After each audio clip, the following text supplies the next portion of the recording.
ए मई चिलरी आ गई। नमस्ते चाची। नमस्ते चाचा। अजन तो मई इनका दुल्हवा ना बड़ा दिखा चमकावत रहलन हो जो अनहरा नहीं खे इनका देवरा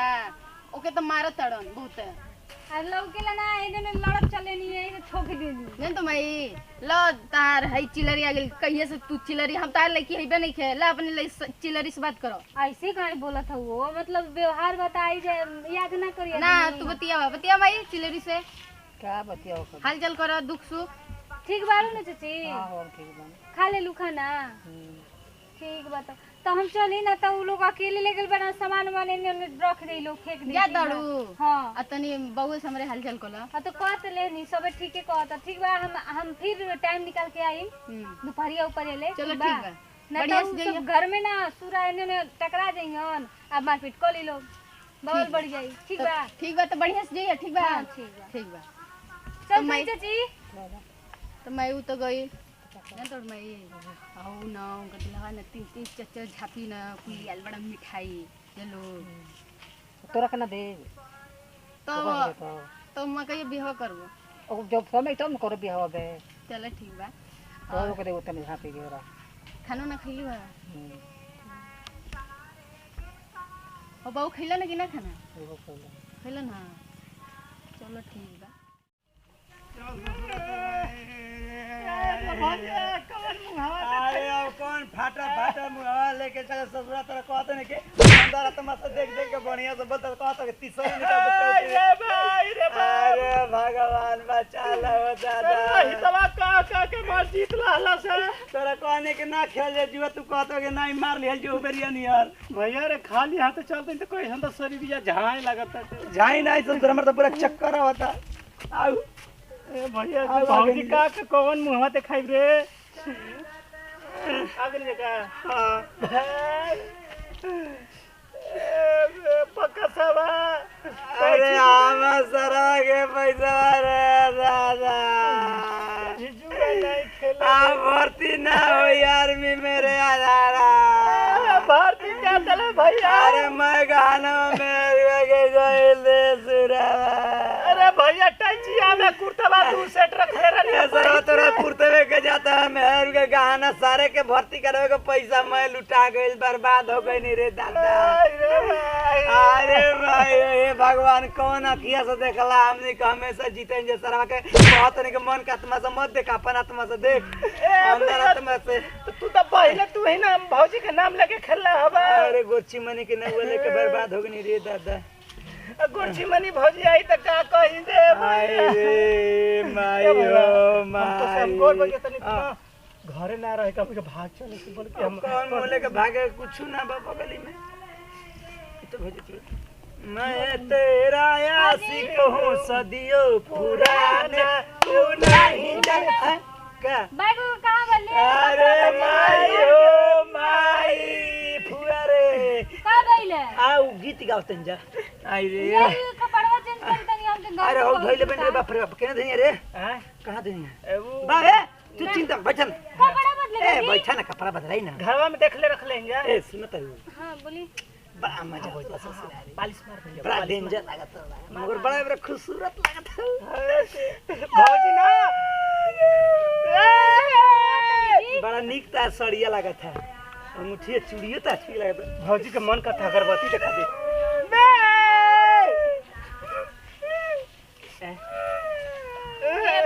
अरे मैं तो चला है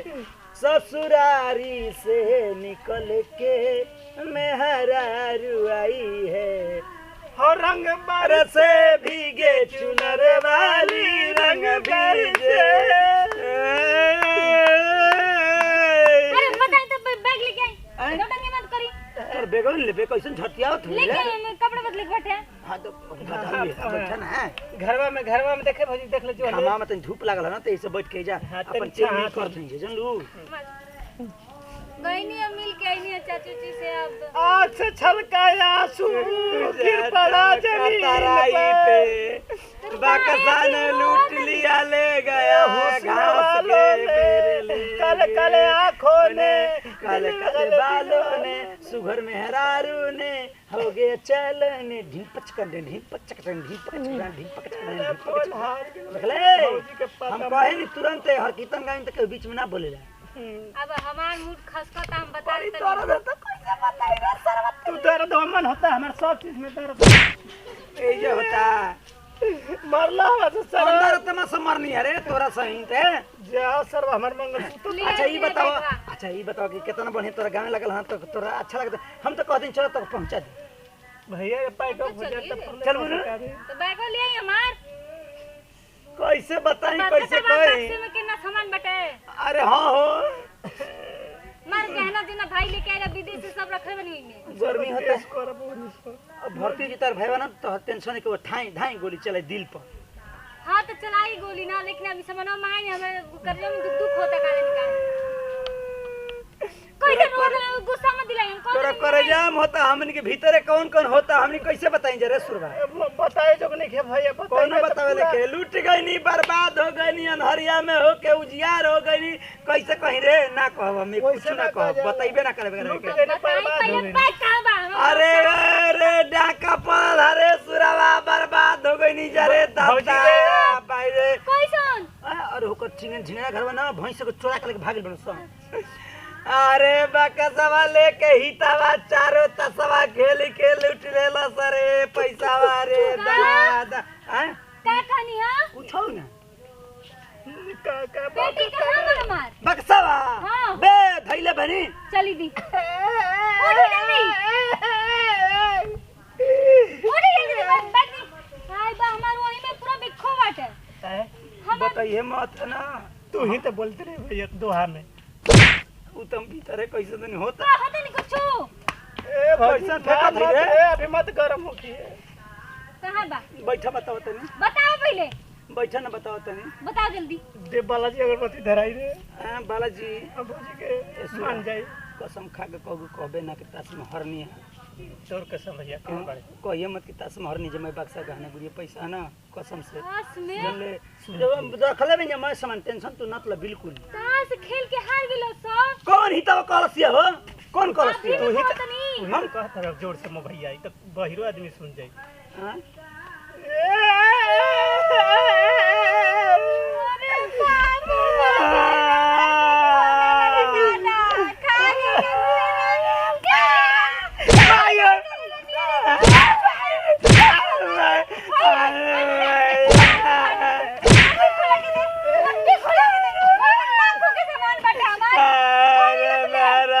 छोड़ दे रे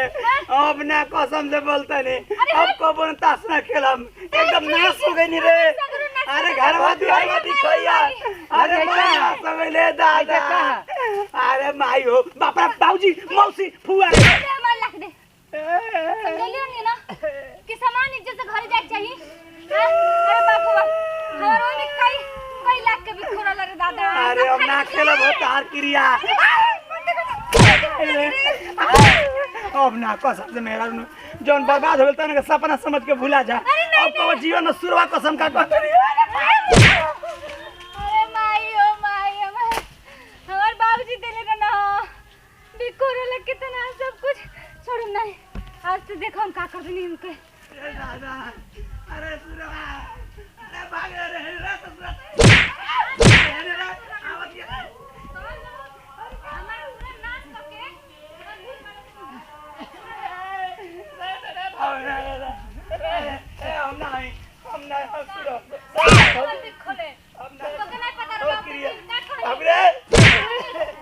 एकदम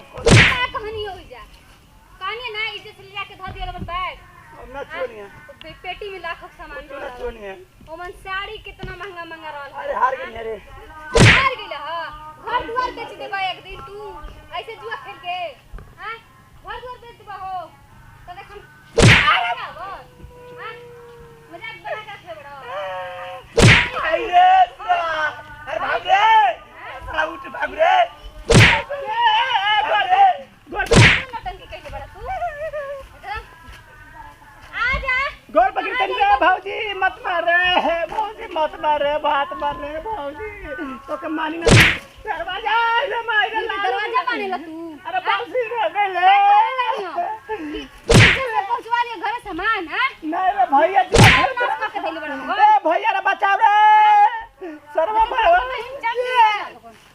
मार दी चाप के मुआ दी में खत्म चल घर आज तो तुझसे इतना करवा ना सब सामान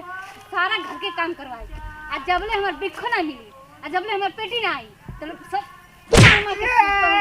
माई रे पापा भैया खेलत रहला से जुआ ताश में मल 4 गो के 5 गो रहला से 6 गो मल जीत के ले गए से माई ओ माई मैं भौजी ताल एगो राज करे एगो हमारे इतना बिखो रहला से हमर भाई देले रहला हमर भाई बाप देले रहना सब मास कर देना कुछ दू जोड़ा पैटो रहे हम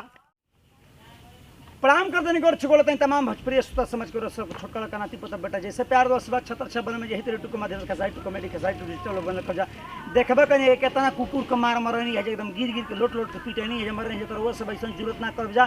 जुआ ना खेल जा चाहे जुआ के प्रति कोनो संदेह मत रख जा ताकि जीत जाई तना हारा ली चाहे होता ना पकड़ल जी तना रखल जी ये तरह कोइला से मतलब देखते बानी कि हमनी केतना मार मरनी है जा अब उतना सामान गहना गुड़िया पैसा रुपया जुटावे में केतना बरिस लागी केतना दिन लाग जाई तो हम ये कमरो समाज के प्रार्थना निवेदन विनती करब कि ये तरीका के